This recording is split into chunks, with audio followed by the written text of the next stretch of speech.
And the Bible says while you are doing all of that, how do you dish out mysteries? And while you are doing that, how do you offer your body to be burnt? And you are actively involved in charitable activities. And yet in the midst of it, the Bible says you are like a clinging cymbal. You are like an empty plate based on the weight of the Spirit. Are you seeing how God weighs things now? This is very powerful. It then means many things we are clapping for, we are the only ones clapping for it.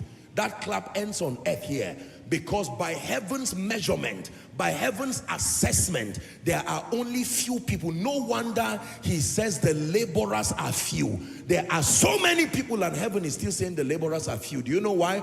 Because most of what happens is a plethora of eye service, hypocrisy, and what do you call it? Just people doing what they are doing and not putting love there.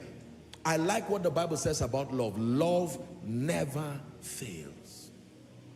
You can preach powerfully, but if love is missing, you will be surprised why that sermon cannot bless and change people.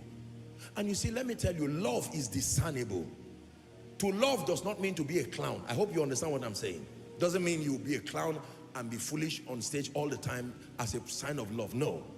You can rebuke somebody, and yet the person sees that that anger is holy anger. It's not that you hate the person. Are we together? People, even the least spiritual person, can discern the purity of love. I will always give an example. How many of you have seen a mother slap her child? This child, he will die for nothing. I don't like you. And yet she's taking the child away from the fire. That's love. Are we together? If she hated the child, she would have allowed the child to be born here. Love. Many times the chastisement you go through from God is not hatred. It is love. Because those he loves, he chastises.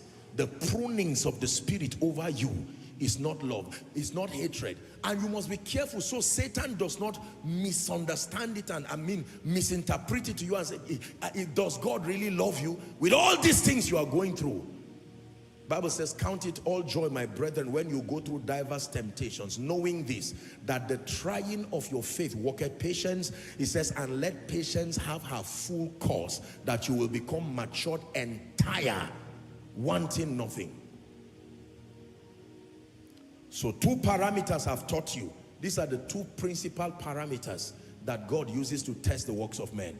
And do you know, as a human being, even though you are limited, because you can't really see the hearts of men except it is given to you, but even in a measure, you can use these parameters and test the hearts of people. That in the midst of